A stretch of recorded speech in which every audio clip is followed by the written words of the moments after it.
사도신경으로 신앙을 고백하겠습니다. 나는 전능하신 아버지 하나님 천지의 창조주를 믿습니다. 나는 그의 유일하신 아들 우리 주 예수 그리스도를 믿습니다. 그는 성령으로 잉태되어 동정녀 마리아에게서 나시고 본디오 빌라도에게 고난을 받아 십자가에 못 박혀 죽으시고 장사된 지 사흘 만에 죽은 자 가운데서 다시 살아나셨으며 하늘에 오르시어 전능하신 아버지 하나님 우편에 앉아 계시다가 거기로부터 살아있는 자와 죽은 자를 심판하러 오십니다. 나는 성령을 믿으며 거룩한 공교회와 성도의 교제와 죄를 용서받는 것과 몸의 부활과 영생을 믿습니다. 아멘. 찬송가 335장 찬송하겠습니다. 335장입니다.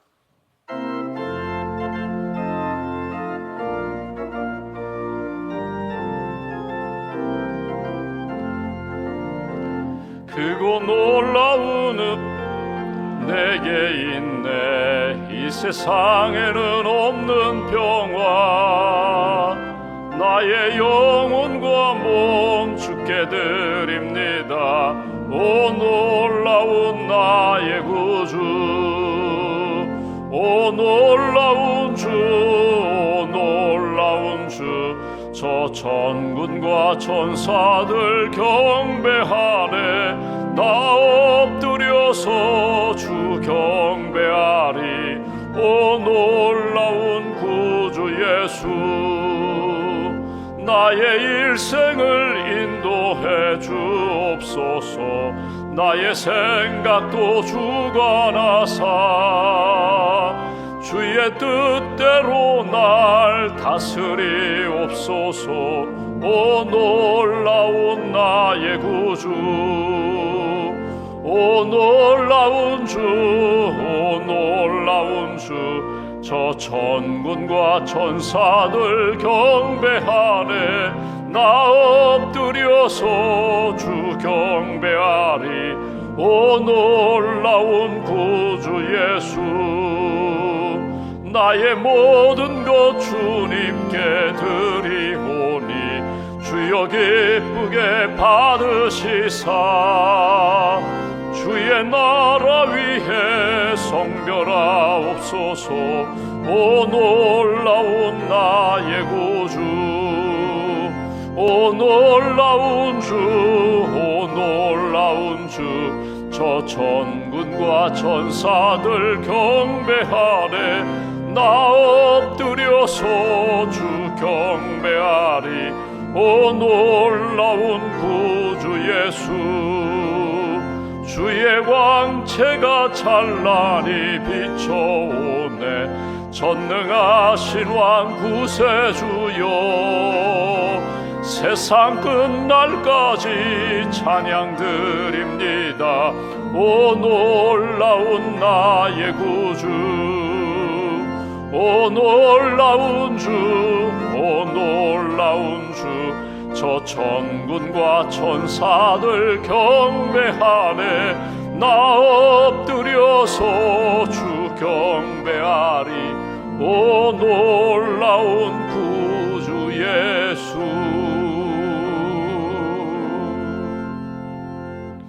기도하겠습니다. 살아계신 하나님, 우리를 사랑하시는 하나님, 지난밤에도 평안과 안식과 단잠을 주시고 새 아침 깨어 기도할 수 있도록 인도해 주셔서 감사합니다.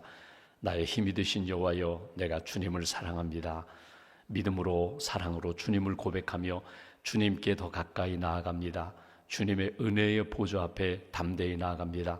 하나님, 우리의 아름답지 못한 것, 거룩하지 못한 것, 죄와 허물들 십자가의 보혈로 깨끗하게 씻어주시고 정결함으로 거룩함으로 주께서 회복시켜 주시옵소서. 우리가 기도할 때 약속하신 성령을 부어주시는 하나님, 이 아침에도 기도할 때 성령 충만함으로 채워주시기를 소망합니다. 성령의 열매를 맺을 수 있는 하나님의 사람으로 은혜 베풀어 주시기를 원합니다. 사랑의 열매, 기쁨의 열매, 평안의 열매로 우리 심령 가운데, 우리 가정 가운데 채워 주시옵소서. 10월 한 달 동안 성령 충만함으로 성령님이 이끄시는 대로 순종하며 나아가기를 소망합니다. 성령께서 인도하시는 대로 생명의 풍성함을 경험하게 하시고 하나님 우리에게 주신 복음의 은혜와 은사를 가지고 하나님 잃어버린 영혼들, 낙심한 영혼들, 아직 예수님을 믿지 않은 영혼들을 향하여 끊임없이 생명을 연결시켜 주님께로 인도하는 일에 하나님 열심을 다하게 하시고 열매를 거둘 수 있도록 크신 은총으로 함께하여 주시옵소서. 우리 각자에게 성령의 은사를 주셨습니다. 하나님 여러 가지 형편과 처지는 다르고 하나님 은사는 다르지만 하나님 나라를 위하여 주의 몸된 교회를 위하여 영혼 구원을 위하여 또 우리의 풍성한 신앙생활을 위하여 주신 은사 땅에 묻지 아니하고 청지기의 믿음으로 하나님 앞에 아름답게 쓰임받는 믿음의 인생 성령의 사람 될 수 있도록 크신 은총으로 붙들어 주시옵소서. 오늘도 하나님 개천절 이 나라 이 민족을 위하여 기도합니다. 하나님 이 나라를 세우시고 이끌어 가시는 분이 하나님이심을 믿습니다. 일제 강점기 때에도 하나님 6.25 한국 전쟁 속에서도 하나님 일제 치하에서도 우리 민족을 지켜주시고 믿음의 사람을 붙들어 주시고 공산 치하에서도 하나님 믿음을 지키고 교회를 지켜주신 하나님, 어려운 시대 가운데 교회가 살아나게 하시고 성도들이 깨어 기도하게 하시고 하나님 기뻐하시는 믿음의 나라 잘 세워갈 수 있도록 크신 은총으로 함께하여 주시옵소서. 하나님의 공의와 하나님의 사랑이 강물처럼 흐르고 진리의 말씀 위에 반듯하게 세워지는 대한민국 될 수 있도록 하나님께서 풍성한 은혜를 더하여 주시옵소서. 도움받는 나라에서 이제는 돕는 나라로 선교하는 나라로 세워주시니 감사합니다. 축복의 통로가 되게 하시고 하나님이 기뻐하시는 진리의 등대가 되는 그런 빛의 나라가 될 수 있도록 주님 우리나라에게 은혜를 더하여 주시옵소서. 인도네시아 의료선교 은혜 가운데 잘 마치게 하시니 감사합니다. 돌아오는 귀국 여정까지 주께서 안전하게 지켜주시고 또 참여한 모든 분들 건강케 하시고 평안케 하시고 주신 은혜의 감동 잘 간직하며 하나님 영광 돌리며 살아가는 귀한 성도님들로 굳게 세워 주시옵소서. 하나님 이번 주간에 기도하며 하나님의 뜻을 구하는 성도님들마다 하나님 지혜의 영으로 함께 해주시기로 합니다. 선택과 결정할 때에 하나님의 뜻 붙잡게 하시고 하나님이 인도하시는 대로 감사하며 순종하며 하나님 앞에 영광 돌리는 그런 길 걸어갈 수 있도록 은총 더하여 주시옵소서. 수술의 회복 중인 사랑하는 교우들, 특별히 무릎 수술, 관절염으로 힘든 시간을 보내는 분들에게 하나님 치유의 광선을 비춰주시고 하나님 그 뼈가 든든하게 하시고 하나님 앞에 강건함으로 평안함으로 하나님을 섬길 수 있는 은총과 능력으로 주님 함께하여 주시옵소서. 가정에 어려움을 안고 기도하는 분들이 있습니다. 어둡고 약한 영들은 다 떠나게 하시고 빛으로 채워주시고 사랑으로 채워주시고 하나님이 기뻐하시는 말씀의 능력을 경험하는 복된 가정들로 주님 지켜주시옵소서. 이 아침에도 마음에 무겁고 어두운 것들 기도하는 가운데 말씀 듣는 가운데 주님의 응답을 얻게 하시고 주님 붙잡고 말씀 붙잡고 오늘 하루도 믿음으로 승리하는 귀한 날 될 수 있도록 하나님 도와주시옵소서. 감사원금 1,000번째 믿음으로 주님 앞에 봉헌합니다. 예물을 받으시고 삶을 받으시고 우리 인생 가운데 영혼이 잘되고 범사가 잘되고 강건한 삶 이어갈 수 있도록 축복하여 주시옵소서. 한날의 삶을 주님께 맡깁니다. 오른쪽으로 왼쪽으로 치우치는 인생이 아니라 표대이신 예수님 바라보며 믿음의 걸음 잘 걸어가는 복된 인생으로 복된 걸음으로 오늘 하루도 주님께서 지켜주시옵소서. 우리의 힘이 되시는 예수님의 이름으로 기도하옵나이다. 아멘. 오늘 말씀은 사도행전 1장 말씀 보겠습니다.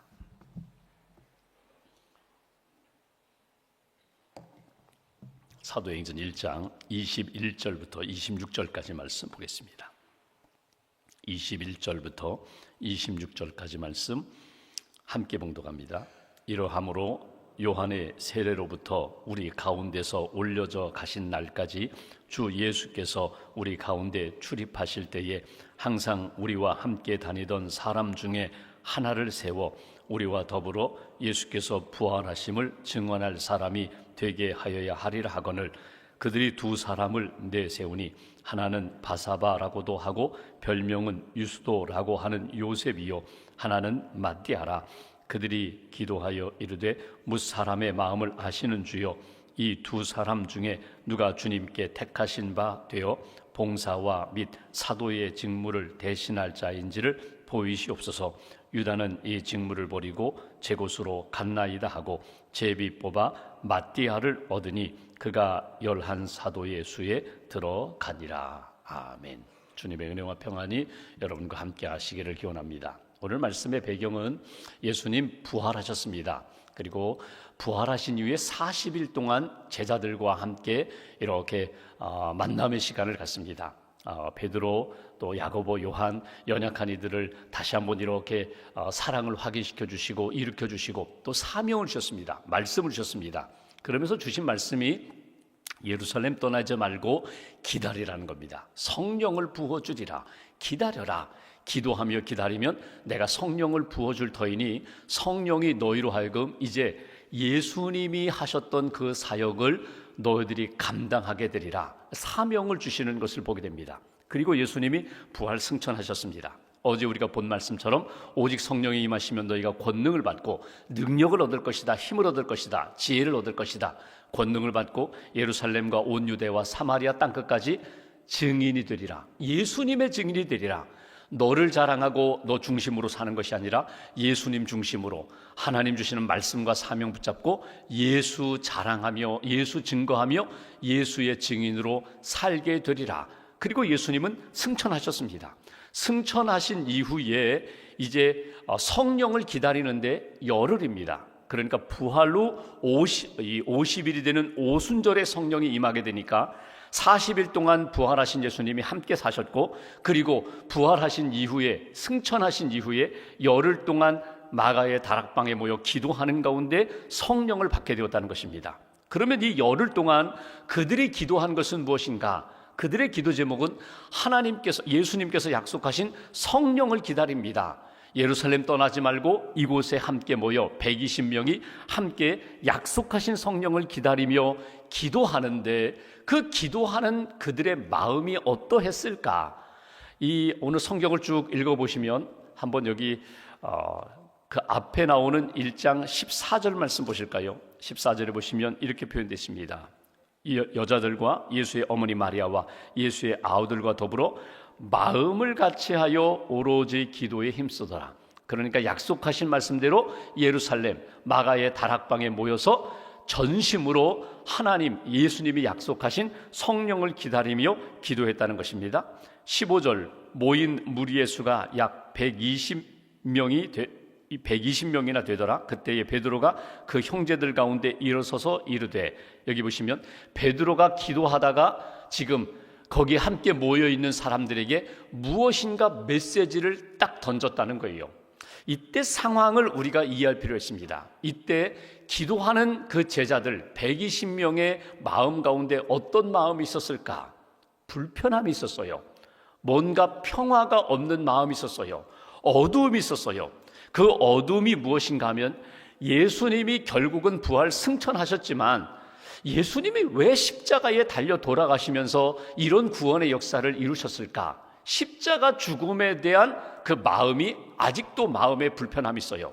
왜냐하면 예수님, 나의 구원자가 되시고 온전히 구원의 역사를 이루신 예수님이 부활 승천하셨지만 예수님의 죽음은, 십자가의 죽음은 예수님을 믿고 따르는 모든 제자들의 앞으로 일어날 이런 일이거든요. 예수님을 믿으면 예수님이 화려하게 영광을 받으신 것, 부활의 영광을 누리신 것, 그것만이 아니라 반드시 십자가의 과정을 거쳐 가시고 그 다음에 부활 승천하셨거든요. 그렇다면 예수님을 믿고 따르는 우리가 넓은 길로, 편한 길로, 그리고 사람들로부터 인기 있고 영광받는 그 길로 갈 수 없다는 거예요. 결국 우리도 어느 길을 걸어가는가 하면 십자가의 길, 좁은 길, 결국은 예수와 같은 길을 걸어가기 때문에 이게 불편하다는 거예요. 또 하나 어떤 문제가 있었는가 하면 가룟 유다의 죽음입니다. 예수님의 12제자 가운데 그 똑똑한 제자가 왜 예수님을 배반했을까? 왜 예수님을 팔아넘겼을까? 그리고 본인은 자기가 받은 은 30냥 성전에다가 던지고 자기는 결국 자결했거든요. 죽었거든요. 이것이 제자들 마음 가운데 어두움과 불편함으로 자리 잡았다는 것입니다.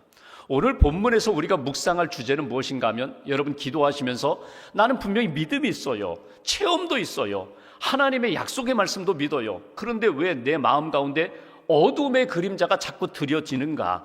왜 내 마음 가운데 어두운 그림자가 찾아오는가? 이 문제는 내가 어떻게 해결할 것인가? 또 하나는 내가 지금까지 과거와 지금까지 신앙생활하면서 해석이 되지 않는 문제가 있어요. 이 문제는 어떻게 내가 해석할 것인가? 이 문제를 가지고 기도하는 가운데 베드로가 일어서서 하나님이 주신 마음을 가지고 지금 평안 가운데, 기쁨 가운데 기도하지 못하는 120명의 무리들을 향하여 선포하는 내용을 보게 됩니다. 이 말씀을 듣고 하나님이 주신 말씀으로 이해하고 해석한 다음에 그 다음에 기도할 때 성령을 부어주셨다는 거예요. 성령이 임하면서 해석되는 역사가 많지만 하나님 앞에서 내가 정말 방향과 그리고 하나님이 주신 마음을 품을 때에 내 인생의 그림자도 거두어지시고 그리고 해석이 되지 않는 부분도 해석되는 역사가 나타난다. 16절 말씀 보실까요? 베드로가 이렇게 이야기합니다. 형제들아, 기도하는 사람들을 향하여 하는 말씀입니다.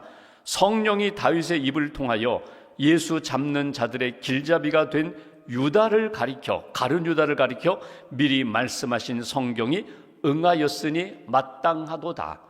구약에 다윗을 통하여 주신 시편의 말씀이라든가 구약의 예언의 말씀을 통하여 이미 예수님은 십자가에 달려 돌아가실 것, 그리고 예수님은 한 사람에 의하여 팔아 넘겨질 것, 그리고 예수를 팔았던 유다는 결국 이렇게 죽게 될 것에 대하여 이미 구약에 예언되었다는 것을 너희들이 받아들여라, 이해하라. 이미 예언된 하나님의 말씀대로 예수님 십자가에 달려 돌아가셨고 예수님을 판 유다는 이렇게 마지막 인생을 끝냈다.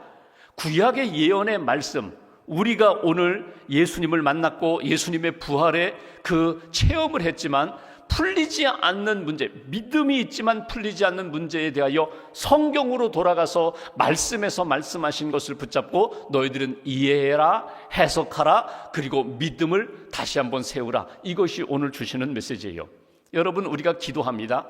예배도 드립니다. 봉사도 합니다. 양육도 받습니다. 그러면서 우리 안에 항상 두 가지 문제가 우리 안에 계속해서 일어나요. 그 두 가지는 뭐냐면 내 안에 내가 초대하지도 않았는데 내 안에 자꾸 들어오는 문제예요. 들어오는 그런 마음속에 어두운 문제들, 마음속에 고민이 되고 갈등이 되는 것들. 여러분, 정원을 가꿀 때 분명히 꽃씨를 심었어요. 좋은 나무를 심었어요.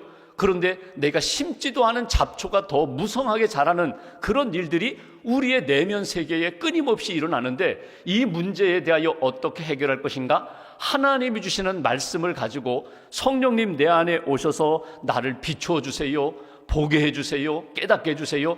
이것은 하나님의 뜻이 아니라는 것을 발견하고 끊임없이 태우게 해주세요, 버리게 해주세요. 또 하나의 문제가 있습니다. 그렇게 예수님이 십자가에 달려 돌아가셨다. 그것이 하나님의 약속이고 그것이 하나님의 계획이었다.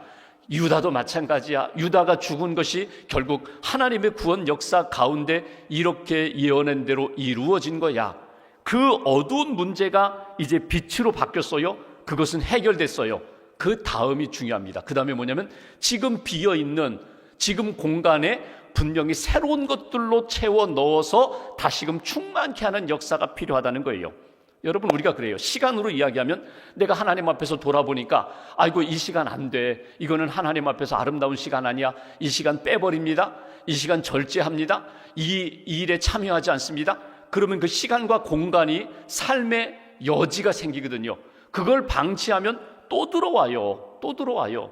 마치 마귀가 나가서 더 악한 일곱 마귀, 더 센 일곱 마귀를 데리고 오는 것처럼 내가 하나님 앞에서 회개는 했는데 채워지지 않으면, 채워놓지 않으면 더 악한 일들이 내 마음속에 일어나고 반복되는 하나님 앞에서 부끄러운 일들이 어제 회개했는데 오늘 성령으로 채우지 않고 말씀으로 채우지 않으면 또 그 일들이 우리 안에서 반복해서 채워지고 일어나는 역사가 나타난다는 것입니다.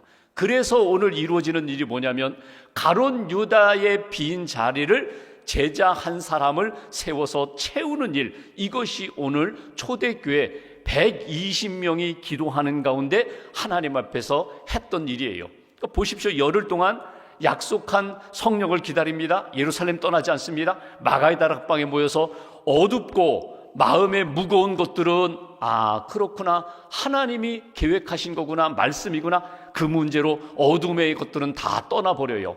유다 문제도 하나님 앞에서 맡기고 해석해요.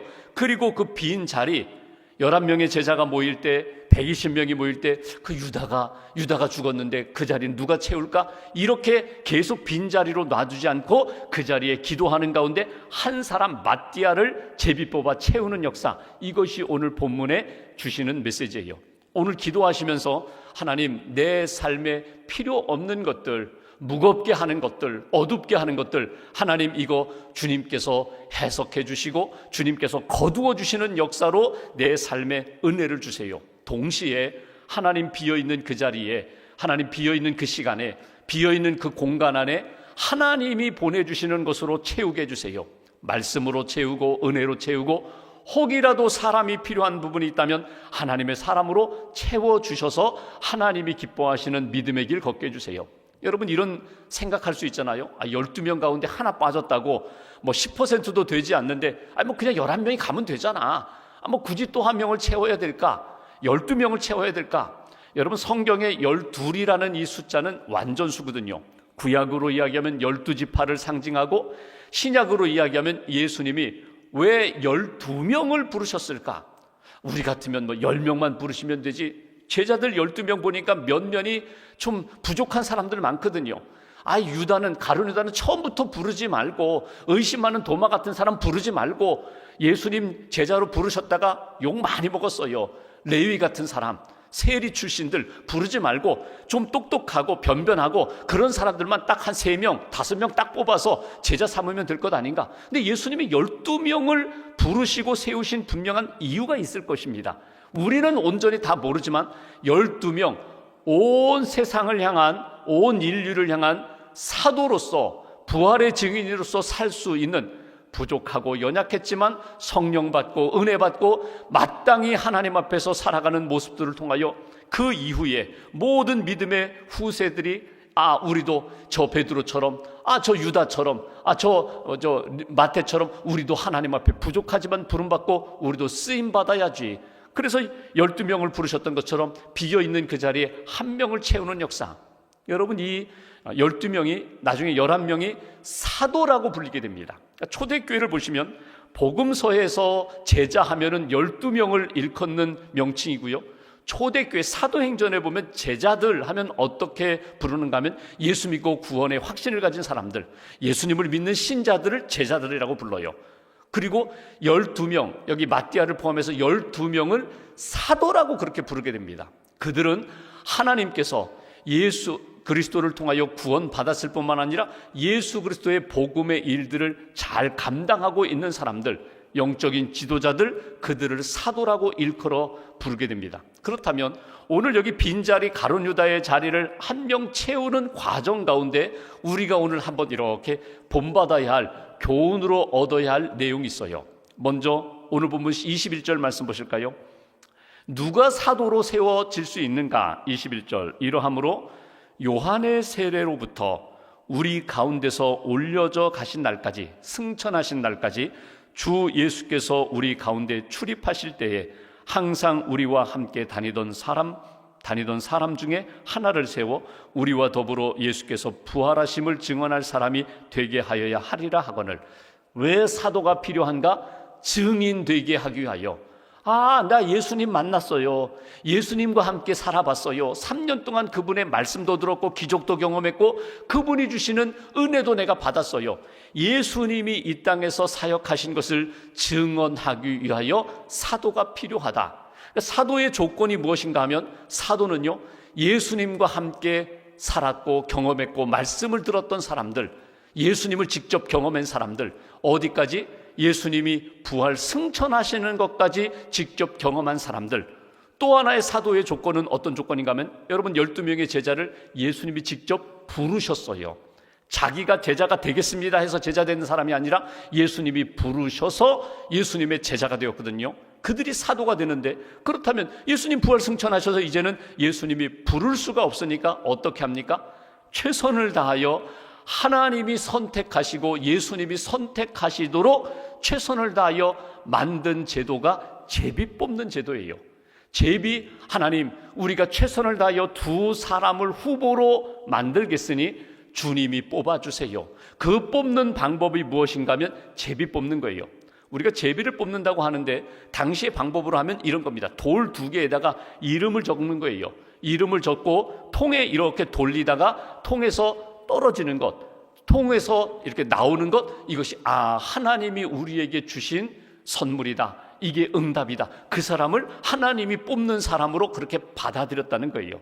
여러분 제비 뽑는다고 하니까 우리가 뭐 통해 놓고 이렇게 돌려서 행운권 추첨하듯이 내가 이렇게 뽑아서 야 내가 이 사람이 이 선택이 이게 하나님의 선택이다, 내가 주도하는 것이 아니라 모든 준비는 하고 하나님 앞에 맡기고 하나님 뽑아주세요, 하나님 선택해 주세요. 그러면 하나님이 선택하신 것으로 결정하신 것으로 제가 받아들이겠습니다. 이것이 오늘 초대교회 열흘 동안 기도하면서 성령을 기다리면서 그들이 하나님 앞에 기도하며 이루신 일이거든요. 근데 오늘 본문을 보시면 마지막으로 우리가 생각할 것이 있어요. 여기 두 사람을 후보로 이렇게 선별을 합니다. 23절 보시면 그들이 두 사람을 내세우니 후보를 검증해서 하나는 바사바라고도 하고 별명은 유수도라고 하는 요셉이요, 하나는 mattia라. 이름을 보면은요, 여기 보시면 바사바라고도 하고 별명도 유수도라는 별명도 있고 이름은 요셉이에요. 요셉과 mattia 두 사람인데 여러분 여기 한 절을 통해서 딱 볼 때 누가 더 영향력 있을 것 같아요? 누가 더 힘 있을 것 같아요? 누가 더 많은 사람들로부터 지명도가 높을 것 같아요? 요셉입니다. 별명도 있어요. 이렇게도 불리고 저렇게도 불리는 사람이에요. 이 요셉과 mattia 두 사람을 여기 통해 놓고 하나님 앞에서 하나님이 선택해 주세요라고 했더니 누가 떨어졌다고요? mattia가 선별됐어요. 그러면 한번 생각해 보십시오. 인간적으로 보면은요, 당시에 더 유력하고 힘이 있고 당시에 더 영향력과 유명한 사람 이 요셉이 될 줄 알았다. 아니, 한 사람을 우리가 뽑으면 우리 생각으로는 당연히 요셉이 돼야죠. 요셉을 세워야죠. 근데 하나님께 맡기는 거예요. 여러분 마지막으로 딱 하나님 앞에 기도할 제목이 있어요. 우리가 선택과 결정할 때가 있어요. 하나님 앞에서 하나님, 내가 이 길을 가도 되고 저 길을 가도 돼요. 어느 길을 가도 괜찮아요. 여러분 선택할 때 두 길을 놓고 선택할 때 내가 가고 싶은 길 하나 딱 세워놓고 비교도 안 되는, 상대도 안 되는 어둠의 길, 하나님이 원치 않는 그 길을 딱 이렇게 비교해놓고 하나님 앞에서 선택하지 마세요. 여러분 최선을 뭐냐면 하나님 앞에 이것도 좋고 저것도 좋습니다. 어떤 하나님이 결정을 주시든지 제가 다 믿음으로 받아들이겠습니다. 그 두 길을 놓고 선택하시라는 거예요. 그 두 길이 비교는 될 수 있어요. 어떤 것은 조금 편하고 어떤 것은 더 좀 어렵고 힘든 길이에요. 그러나 하나님이 내게 맡겨주신다면 오늘 하나님이 mattia의 길을 선택하시고 내게 그 허락하셨다면 mattia를 품는 거예요. 하나님 앞에서 오늘 초대교회 성도들이 기도하면서 하나님 앞에 하나님 원하시는 뜻대로 저희들이 결정하겠습니다. 선택하겠습니다. 마지막에 여기 보시면 제비 뽑아 mattia를 얻으니 그가 11 사도의 수에 들어가니라. 하나님이 온전하게 이루시는 역사 체험하게 되었다. 오늘 기도하면서 딱 두 가지입니다. 하나님, 어둠의 영들, 악한 것들, 내 마음을 무겁게 하고 힘들게 하고 평화를 빼앗는 이 모든 것들을 하나님 말씀으로 성령으로 제거시켜 주세요. 그리고 채워주세요. 꼭 채워주세요. 하나님의 사람으로 채워주시고 지혜로 채워주시고 하나님의 시간으로 채워주세요. 빈 시간이 아니라 빈 공간이 아니라 하나님이 채워주시는 것 딱 붙잡고 믿음으로 하나님 앞에 쓰임받는 그런 인생 되게 해달라고, 그런 가정 교회 되게 해달라고 하나님 앞에 기도하시고 오늘 하루 주님께 맡기고 주님의 인도하심 따라 감사함으로 순종하며 살아가는 저와 여러분들 되시기를 주님의 이름으로 기원합니다. 기도하겠습니다. 오늘 말씀 붙잡고 우리가 함께 기도합니다. 주님, 이 아침에도 깨우셨습니다. 기도하는 모든 심령들 가운데 주님께서 함께 해주시기 원합니다. 성령으로, 말씀으로, 지혜로, 능력과 평안으로 함께 해 주시옵소서. 오늘 하루 주님의 길 잘 걷게 하시고 오늘 하루 누구를 만나든지 어느 곳에 가든지 주님의 편지가 되고 상기가 되는 그런 시간, 그런 걸음 걸어갈 수 있도록 동행해 달라고 오늘 말씀 붙잡고 마음 모아서 함께 기도하겠습니다.